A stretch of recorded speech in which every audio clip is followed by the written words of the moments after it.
Bienvenue à Elancourt au Prisme, en compagnie de Laurent Mazory. Bonjour. Bonjour. Vous êtes maire adjoint d'Elancourt, vous êtes en charge de la culture. Vous occupez aussi d'autres choses qui vous occupent un petit peu à Saint-Quentin. Vous occupez des sports et des Jeux Olympiques.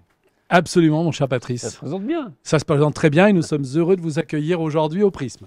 On est en compagnie de Thomas Perron-Arnaud. Bonjour. Vous Bonjour. êtes le directeur du Prisme et le directeur des dynamiques culturelles de la ville d'Elancourt. On dit ça comme ça? Absolument, C'est le titre exact, hein. c'est le titre. Alors, on est dans cette salle que je connais bien, qui est celle du Prisme à Elancourt. D'abord, est-ce que vous êtes fier de ce théâtre et fier de ce qui s'y est passé dans la saison qui se termine? Moi, je suis très fier d'être le directeur de ce théâtre, très fier du théâtre et de sa capacité, comment dirais-je, technique. Il y a un rapport scène-salle qui est extrêmement intéressant pour les artistes et pour le public, puisqu'il y a une grande proximité, quel que soit le placement dans la salle. Il y a la place et la proximité, il y a les deux, hein. Absolument, Ouais. absolument. Et évidemment que je suis fier. On a fait une saison 2023-2024 qui a été formidable, on peut le dire comme ça, qui a extrêmement bien fonctionné, avec des artistes de notoriété et des spectacles de découverte et des spectacles récurrents comme l'Orchestre national d'Île-de-France. Ça a extrêmement bien fonctionné. On a aussi le bar avec la restauration avant les spectacles qui fonctionne extrêmement bien, puisqu'on est obligé de refuser régulièrement des gens qui veulent venir dîner le soir. On fait à peu près 50 couverts. Ouais, c'est bien. Voilà, donc, Il y a aussi des expositions il y a des qui se passent, il y a des petits Absolument. concerts. Absolument, hein. c'est un lieu qui vit, C'est un lieu tous qui les vit, jours. voilà. Voilà, et le service des dynamiques culturelles, c'est aussi l'école de danse, l'école d'art plastique, l'école de musique. On a une magnifique école de musique. Et puis la ferme du Mousseau qui est en train de changer de destination, puisqu'on est en train d'accueillir toutes les associations à vocation culturelle de la ville, celles qui veulent répéter, faire des projets. Enfin voilà. Donc on a un service dynamique, des dynamiques culturelles qui porte bien son nom, puisque c'est extrêmement C'est dynamique. dynamique et c'est culturel. C'est dynamique, c'est culturel, mais surtout ce qui est Non, mais il y a une voie vers laquelle on va, quoi. absolument, et évidemment, ça c'est en lien avec l'équipe municipale, et puis Laurent particulièrement, mais c'est surtout le travail d'une équipe, parce que moi j'ai une équipe qui est formidable et qui est intéressée à ce qu'elle fait, qui donne du sens à ses missions, et je pense que dans le métier dans lequel on évolue, c'est C'est primordial. important. Voilà. Justement, Laurent Mazory, on parle de politique culturelle, vous êtes en charge de cette politique culturelle. Ça consiste en quoi dans une ville comme Elancourt? C'est ne pas laisser des gens sur le bas-côté, quoi, essayer d'attirer et d'intéresser tout le monde? Je crois qu'en premier lieu, c'est de rapprocher la culture des habitants. Mhm. Et quand je dis la rapprocher, c'est au sens propre comme au sens figuré. C'est à la fois la rapprocher par une programmation qui se veut populaire dans le bon sens du terme, qu'on vienne y prendre du plaisir tout en ayant appris des choses. Et je pense que sur la partie plaisir et sur la partie j'apprends sur moi-même et sur les autres, on est au rendez-vous. Et puis c'est une proximité géographique et une facilité d'accès, c'est très important. Aujourd'hui, notre territoire, il est certes à 20 minutes de Paris quand on part très tard, mais il peut être également assez éloigné pour des problématiques de circulation. Aller à Paris, ça coûte cher. Rester à Paris, ça coûte cher. Se restaurer à Paris, ça coûte cher. Eh bien, nous, notre volonté politique, ça a été d'amener le théâtre parisien. Et quand je dis le théâtre, je parle des théâtres. C'est le théâtre privé, c'est Absolument. le théâtre Le public, public. c'est la musique, au plus près des habitants pour qu'en 5 minutes, on soit chez soi, qu'on n'ait pas à se poser la problématique de où vais-je me garer, que va-t-il m'arriver. Bien ici, on le fait en toute sécurité, en toute simplicité. Et du coup, j'allais dire qu'on a une vision un peu anglo-saxonne de la culture, c'est-à-dire qu'il n'y a pas de barrière. Elle est ouverte pour tous et pour toutes. Il n'y a pas de clan. Il n'y a pas de clan. On peut venir voir de la grande musique, comme on disait à l'époque, et le lendemain, venir voir une pièce avec Josiane Balasco. Ouais, les deux sont complètement logiques. On peut en aimer fait. l'un et l'autre, hein, d'ailleurs. Et on aime et c'est cela le sujet, c'est qu'il n'y ait pas de, pas obligé de ne pas c'est pas- aimer il n'y a l'un pas et de de- secte en aimer réalité dans la l'autre. culture, et c'est ce qu'on a voulu faire avec Thomas et avec l'équipe municipale, c'est avoir cette forme d'éclectisme et de proximité. Et quand vous parlez de proximité, vous êtes président du CD7, c'est juste en face. Alors nous sommes dans un quartier sur les 7 marques qui est exceptionnel, vous avez raison de le dire Patrice, le Prisme, le Ciné 7, la médiathèque, une librairie exceptionnelle, et puis notre école de musique d'Elancourt, et tout cela en 15 secondes. Oui. On a tout un quartier culturel avec la proximité commerciale. Donc on est dans un lieu, j'allais dire, béni des dieux de la culture. Alors on va parler de la saison qui s'ouvre, 2024-2025. Alors quand on regarde, moi j'ai été frappé, on a l'impression que tout un tas de stars se sont donné rendez-vous au Prisme. Alors je cite quelques noms, Josiane Balasco, vous parliez, Anne Romanoff, Laurent Deutsch, l'imitateur Marc-Antoine Lebré, Jennifer, Maxime Le Forestier, Jal pour les plus jeunes. Alors c'est à la fois des gens très connus et en même temps une programmation très variée, hein, même à travers ces stars, si je peux Bah, dire. L'idée de notre programmation, effectivement, c'est ce que disait Laurent, c'est-à-dire, effectivement, c'est quelque chose de populaire au sens noble du terme. Effectivement, on essaie d'allier des gens connus, reconnus, des spectacles où c'est plutôt de la découverte. Je pense à Clé Kentos, par exemple. L'Orchestre national d'Île-de-France, qu'on a programmé depuis déjà 2 ans, où c'était la première fois qu'il y avait de la musique classique au On va y Prisme. revenir d'ailleurs à toutes Voilà. ces programmations. Voilà, donc effectivement, on essaye Oui, d'avoir absolument. une programmation large spectre. Mais En là, fait- il y a quand même des gens voilà, qui sont des têtes d'affiche nationaux, enfin, de Absolument. tous les théâtres parisiens qui viennent avec plaisir. Absolument. Balasco, elle vient, alors presque 2 fois, j'allais dire, elle vient une fois comme auteur et une fois comme auteur et actrice. Hein. Absolument. Laurent Deutsch, c'est sur la langue française, son spectacle sur la langue française. Maxime Le Forestier, c'est très intéressant parce qu'il va reprendre son spectacle formidable sur Brassens, parce que c'est le meilleur connaisseur de Brassens. Et c'est un Absolument. spectacle qui est tourné dans le monde entier. Hein. Oui, et c'est effectivement, c'est un admirateur de Brassens quand il était jeune, et il reprend Brassens extrêmement bien à la guitare. Enfin voilà, c'est très très épuré puisque effectivement, il n'y a pas beaucoup d'instruments, c'est guitare, contrebasse, Oui, absolument. chant. Il fait ça extrêmement bien, mais il fait ça extrêmement bien parce que comme nous, il est passionné par Brassens. Alors nous, on est passionné par Brassens, mais on est aussi passionné par notre métier et la volonté qu'on a d'ouvrir la culture au plus grand nombre, comme tu le disais tout à l'heure avec les expositions. Enfin, voilà. Oui. Pour moi, en fait, ce qui fait notre force, c'est pas uniquement la programmation. La programmation, évidemment, c'est ce qui attire les gens. Mais après, c'est une ambiance, c'est l'ambiance qu'on a envie de donner avec mon équipe, effectivement, on aime bien recevoir les gens. Oui, en fait. ils se sentent chez eux un peu. Absolument. Hein, Et alors, on peut dire ça. alors c'est exactement ça. Les artistes, ils passent 4-5 heures chez nous. L'idée, c'est que quand ils arrivent ici, ils aient un peu l'impression d'être à la maison. Le public, c'est à peu près pareil. C'est-à-dire qu'effectivement, on leur permet effectivement de voir, d'aller au bar pour dîner, au bar après, où des fois les acteurs ou les comédiens viennent passer un petit discuter moment avec eux. Ouais. avec les spectateurs, ce qui donne une proximité. Et forcément, ça fait toute l'attractivité de notre lieu. Alors, dans les têtes d'affiche, alors, je disais plutôt nouvelle génération de Jal, par exemple. Jal, hein. Thaïs. Naïs, Thaïs, pour oui. moi, c'est la future Florence Foresti. Ah oui. Elle est extraordinaire. Oui, Et donc, Jal aussi. Voilà, c'est des Absolument. gens aussi qu'on peut, alors dont on connaît peut-être, ou pas le nom d'ailleurs forcément, mais qu'on peut venir découvrir. Oui. Vous parliez des mentalistes, alors il y a Fabien Olicard et oui, Clay Cantos. Alors moi je l'ai vu, ouais, il est étrange, hein, il fait peur. C'est un spectacle, oui, c'est un spectacle qui est très étonnant. On avait fait Victor Vincent, qui était Oui. plutôt vraiment dans du mentalisme. Là, on est un peu. Là, Clay Cantos, c'est pas très C'est bien. un peu à la marche. Et de la magie, et peu du d'intelligence mentalisme. artificielle peut-être, je ne sais pas. Voilà, et puis en plus, il y a une interaction avec le public parce qu'il fait monter des spectateurs sur scène pour participer à ses tours. Et on est dans une ambiance très Tim Burton, un peu comme ça, qui pourrait éventuellement faire peur. Bon, je vous rassure, il ne se passe rien de grave, hein, évidemment. Ah bah, on sait jamais, Mais en tout cas, effectivement, et ça c'est dans notre programmation, c'est aussi de proposer des spectacles nouveaux, Oui, absolument. un peu originaux. Voilà, ça c'est toute l'idée de la programmation. Oui. Vous avez. C'est facile de faire venir justement des têtes d'affiche. De plus en plus. Ouais. De plus en plus parce que les 2 saisons qu'on a montées avec Laurent ont extrêmement bien fonctionné. Et je pense à Jennifer qui vient ici chez nous, qui fait la première date de sa tournée chez nous. C'est un choix de sa part. Donc effectivement, nous, l'idée, c'est de rendre le théâtre attractif. On est à 25 minutes de Paris aussi. Donc il y a aussi cette proximité-là pour les artistes qui habitent souvent dans la région parisienne. Et effectivement, l'idée, c'est de rendre le théâtre attractif pour les artistes comme pour le public, comme pour nos élus, comme pour nos collègues. Enfin voilà, donc l'idée, c'est effectivement d'être attractif. Et on a de plus en plus de facilité à attirer les artistes de grande notoriété chez nous, évidemment. Alors, on parle de tous les publics, il y a aussi les jeunes, avec le spectacle pour Noël, qui s'appelle La légende des Arteta, c'est ça hein Oui, tout à fait. Joséphine Baker aussi, hommage à Joséphine Baker, ça c'est important. Ça. Il y a dans la culture un côté politique toujours un peu. Si Oui, je peux dire. mais vous avez raison, Patrice, mais au sens noble du terme, Oui, derrière, oui, derrière le spectacle de Joséphine Baker, il y a d'abord le musical des années 30 qui rentre au prisme. Ça, c'est quand même extraordinaire.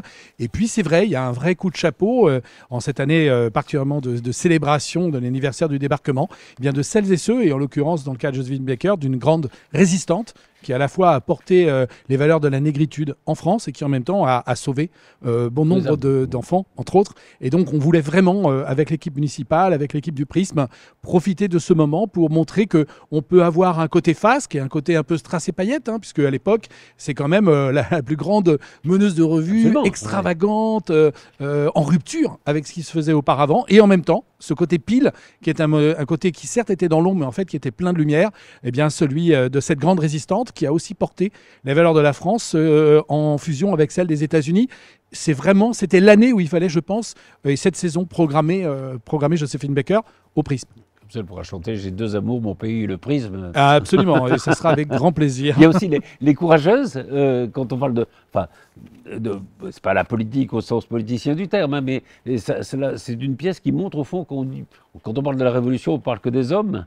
Oui. Ça montre que oui, non, il y a des femmes qui ont agi et qui ont été très importantes pendant la Révolution française. Hein. Ah ben dans toutes les révolutions, il y a évidemment de grandes femmes, mais là, d'abord, on est heureux, tout particulièrement que ce soit Franck Ferrand, qui joue et qui porte cette pièce, avec Madame Bokobza, qui est une très très bonne actrice également. C'est une pièce qui célèbre les femmes de la Révolution, mais qui célèbre les femmes de toutes les époques, avec un texte ciselé, de qualité, où on ne s'ennuie pas. Parce que ça, c'est vraiment notre marque de fabrique. Et vous voyez, on est dans cette logique d'apporter la culture au plus grand nombre. On apprend en prenant du plaisir, avec une voix très célèbre aujourd'hui, hein, puisque Franck nous a donné l'occasion, à travers sa participation aux Grosses Têtes, de nous montrer tout son savoir. Oui. Mais également, aujourd'hui, c'est la voix du commentaire du Tour de France qui a remplacé Jean-Paul Ollivier. Donc c'est une voix qui nous parle, et c'est une voix qui transcende les générations, les territoires, et qui montre tous les beaux côtés de la France dont il faut aujourd'hui que nous soyons fiers. Cette France des paysages, c'est pas péjoratif, c'est une France historique. C'est la France qui appartient à tout le monde. Enfin, exactement, elle est propriété de toutes et de tous, et en même temps elle n'appartient à personne.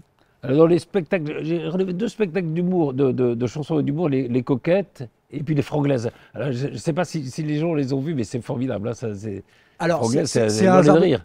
Que si on traduit les chansons anglaises, parce qu'on chante tous les Beatles, les machins, tout ça, mais quand on traduit, c'est à hurler de rire. C'est ça, c'est la traduction littérale où on se rend compte effectivement. Alors moi en 6e j'avais un niveau d'anglais qui était très moyen, mais effectivement on écoutait beaucoup de musique anglo-saxonne sans forcément savoir de quoi ça parlait. Strawberry Field. Voilà, et ou Yellow Submarine, j'habite dans un sous-marin jaune, où effectivement dit comme ça, c'est un peu particulier. Mais par contre effectivement on a le spectacle des Franglaises et le spectacle des Coquettes. Et je reviens sur les Coquettes parce qu'effectivement on a une programmation qui est... alors c'est le hasard de la programmation, mais qui est beaucoup dédiée aux femmes, puisqu'effectivement on a Courageuse, on a les Coquettes, on a Thaïs, on a Anne Romanoff. Voilà, donc effectivement on fait aussi la part aux femmes. Et Courageuse évidemment. Donc voilà, donc mais effectivement, je pense par exemple aussi à Thaïs, cette jeune humoriste qui est extrêmement talentueuse. Et effectivement, l'idée, c'est aussi de mettre en avant des futurs talents, déjà des talents, mais des jeunes talents. Et qu'on peut découvrir. Absolument, voilà. absolument. Et puis, comme chaque année, ça fait quelques années, l'Orchestre national d'Île-de-France. Alors, on avait pris ce pari-là il y a 2 ans de proposer le spectacle de l'Orchestre national d'Île-de-France. Les programmes sont chaque année différents. C'est les meilleurs musiciens d'Île-de-France. Ils sont très jeunes. La première... que le chef s'appelle Julien Leroy. Absolument. Non, je dis ça parce que le garçon qui est là, ça s'appelle aussi Julien Leroy, mais c'est pas lui. Non, non, je ne crois pas tout à fait. C'est pas lui, mais en tout cas, quand on a pris le pari, effectivement, de proposer de la musique classique, ce qui n'avait jamais été fait au Prisme, c'était une vraie volonté en fait. Et on s'était dit, on va inscrire ce rendez-vous pendant 2, 3, 4 saisons, parce que l'idée, c'est aussi d'inscrire ce rendez-vous-là, et ça fonctionne extrêmement bien, puisque la première année, on avait dû faire 530 personnes, et l'année dernière, on a dû refuser du monde. Donc on a bon espoir que cette année, ça soit encore la même chose. Et c'est un vrai rendez-vous incontournable. On a aussi les clés d'écoute. Juste avant le spectacle, qui était un peu ce que faisait Jean-François Gigel quand il expliquait les clés de l'orchestre. Voilà, donc c'est une vulgarisation. Quels sont les instruments qui vont jouer, pourquoi, absolument. etc. Ça, c'est formidable. Voilà, c'est la vulgarisation. On entre dans le secret. Pour les gens qui ne sont pas forcément initiés à la musique classique, et c'est quand même l'idée. Et on rejoint effectivement notre ambition d'amener des gens à la culture dont c'est pas forcément la première envie. Là, effectivement, avec l'orchestre... Oui, parce qu'il faut sortir de chez soi quand même. C'est un effort quand même. Hein. Absolument. Alors, il y a aussi, peut-être on peut en parler en un mot, une politique tarifaire qui fait que voilà, c'est accessible. On essaye quand on prépare la saison avec Laurent. puisqu'on travaille de façon très proche sur la programmation, puisqu'on échange beaucoup. Et la partie tarifaire auquel on met le prix des places, c'est évidemment un vrai sujet. L'idée, c'est de ne pas dévaloriser en mettant un prix trop bas, parce qu'il y a un moment, il y a du travail. Et en même temps, c'est de coller au plus près de la réalité financière des gens, puisqu'on est dans des moments un peu compliqués sur un plan financier pour les uns et les autres. Donc, c'est de trouver le bon équilibre, et notamment le bon équilibre dans toute la saison, c'est-à-dire d'avoir des tarifs accessibles. Je pense à Cake & Toast, où on a mis le tarif le plus bas, parce que c'est un spectacle familial. Est-ce que selon les spectacles, il y a des tarifs qui peuvent varier Absolument. Et nous, l'idée, c'est de trouver le juste prix, j'allais dire, pour qu'effectivement, ça soit et attractif et qu'on puisse venir en famille. Je pense aussi au spectacle de Noël, où on a dit qu'on mettait la place à 10 € et on fait comme ça, une famille peut venir à 4-5 personnes avec un prix raisonnable. Donc effectivement, la politique tarifaire est hyper importante dans notre réflexion. Laurent ? Oui, sur ce point, je voudrais, pour celles et ceux qui nous regardent, qui ne le savent peut-être pas, c'est un petit peu comment ça marche. C'est-à-dire que nous avons notre tarification, certes, mais une grande partie du coût, en fait, est portée par la collectivité, par toutes celles et tous ceux qui nous regardent, à travers leurs impôts. Si nous avons une tarification qui est attractive, c'est parce que nous avons une grande part de tout ce qui concerne les frais de fonctionnement, les acquisitions de spectacles, qui sont portés par la collectivité, par la commune d'Elancourt et par la ville d'Elancourt. Il reste une portion congrue que nous prélevons au niveau de la participation de chacun, mais n'oublions pas cela. Si nous devions demain... il n'y aurait pas mais ce serait impossible. Voilà. Vous savez la situation dans laquelle sont les théâtres privés parisiens et la difficulté et l'obligation de la surprogrammation, de la densité dans la salle, du manque d'espace. Si on est bien assis aux prises, parce qu'on a aussi du volume, on aurait pu très bien, en respectant les règles, densifier beaucoup plus. On serait moins à l'aise et on rentabiliserait plus. Nous, on n'est pas dans cette vision de rentabilité, on est plutôt dans une vision d'équilibre. Une part est portée par l'impôt, une part est portée par la billetterie. Comme l'a dit Thomas, cette billetterie, elle est calculée pour être au plus juste et valoriser celles et ceux qui nous font la confiance de venir se produire chez nous. Mais si nous n'avions pas cette participation municipale, nous ne pourrions pas avoir une telle programmation. Il ne faut pas le perdre de vue. C'est pour ça qu'on n'est pas... nos spectateurs ne sont pas des clients, en fait. Ce sont des vrais partenaires. Quand ils viennent nous voir, ils font l'effort de participer au financement de la programmation culturelle de l'ensemble des spectacles. Nous n'avons pas un compte d'exploitation. Nous avons une vision de l'usage des deniers publics pour apporter cette tarification et cette programmation au plus grand nombre. C'est important. Les gens ne savent peut-être pas. On fait aujourd'hui de la programmation théâtrale qui peut ressembler à celle des théâtres parisiens de type entre guillemets privé, mais avec un système de fonctionnement qui est public. Et ça, c'est très important. Justement, vous qui êtes élu au en charge de la culture, enfin, maire adjoint d'Elancourt, vous connaissez, je pense, les gens qui viennent au théâtre ici. Bien sûr. Est-ce qu'ils vous en parlent? Est-ce que c'est quelque chose qui leur tient à cœur? Alors d'abord, on a un public qui nous parle beaucoup. Thomas parlait tout à l'heure de notre ruche, qui est notre restaurant, où les acteurs et les actrices viennent nous retrouver après. Évidemment, celles et ceux qui nous parlent en premier, ce sont les Elancourtois, qui soit sont là avant le spectacle, soit sont là après. Moi, je suis quasiment là à tous les spectacles et j'ai beaucoup l'occasion d'échanger avec les Elancourtois. Quand ils sont contents, ils nous le disent. Quand ils sont moins contents, ils nous le disent aussi. Et puis, on les écoute. Par exemple, on va avoir, où on a eu notre lancement de saison, eh bien, on a tenu compte de leurs réflexions sur comment j'achète mon billet, à quel moment, les files d'attente, les queues, sur quel site est-ce que je vais acheter mon billet, donc la tarification auquel vous faisiez référence à juste titre, la typologie de la programmation, les affiches, la documentation de programme. On est vraiment dans cette écoute qui n'est pas l'écoute d'un client, qui est l'écoute d'un citoyen, mais qu'on considère en fait positivement comme un client, c'est-à-dire d'autant plus que c'est pas un consommateur. C'est pas un consommateur. Il est partenaire de sa programmation. On les écoute quand on a les vœux chaque année. On les questionne beaucoup. Par exemple, on a également nos abonnés relais. Les abonnés relais qui ont une tarification spéciale. C'est quoi? Ce sont nos ambassadeurs. Ils vont bénéficier d'une tarification spéciale. Ils vont bénéficier d'une avant-première. Pourquoi? Parce qu'ils vont ramener des spectateurs supplémentaires, mais surtout ils vont être à l'écoute aussi de la population. Ce sont nos espions, nos agents infiltrés. Ils nous aident en fait à sentir le public et à savoir à la fois ce que le public attend et comment on peut le surprendre. Parce que nous, on veut aussi le surprendre. Il n'y a pas que les attentes, il faut aussi surprendre. Exactement. Justement, c'est intéressant. On est dans un territoire où la politique culturelle est très importante. Il y a la scène nationale de Saint-Quentin, même si avec la fermeture du théâtre, ils vont un peu dans d'autres lieux. Mais il y a une offre culturelle très importante. Et quand on est en charge justement de la politique culturelle d'une ville comme Elancourt, comment on peut définir cette politique?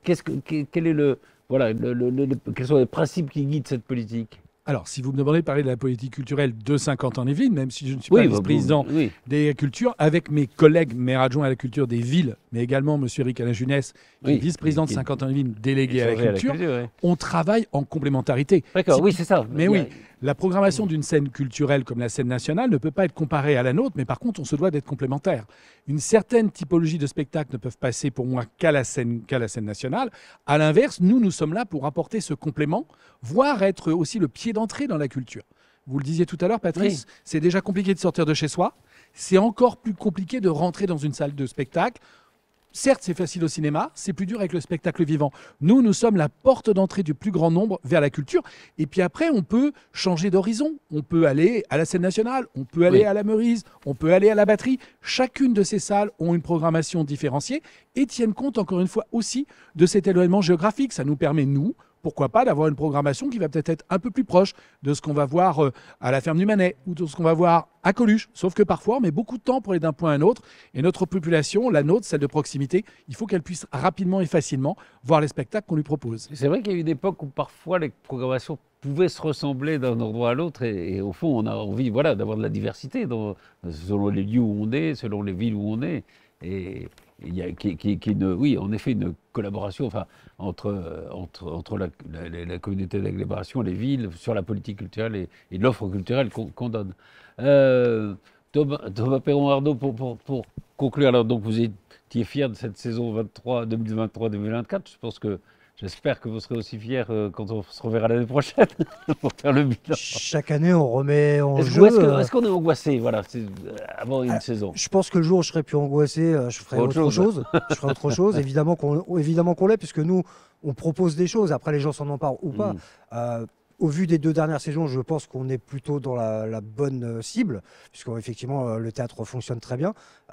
Maintenant, effectivement, le théâtre, c'est ce que je vous disais tout à l'heure, il ne fonctionne pas uniquement avec la programmation. C'est une équipe, c'est une façon d'accueillir les gens. C'est une rencontre avec le public. Absolument. Et c'est pour ça que je parle de la ruche, parce que c'est extrêmement important de pouvoir boire un verre derrière, après le spectacle, de pouvoir voir les acteurs, les comédiens, de discuter entre nous, ainsi de suite.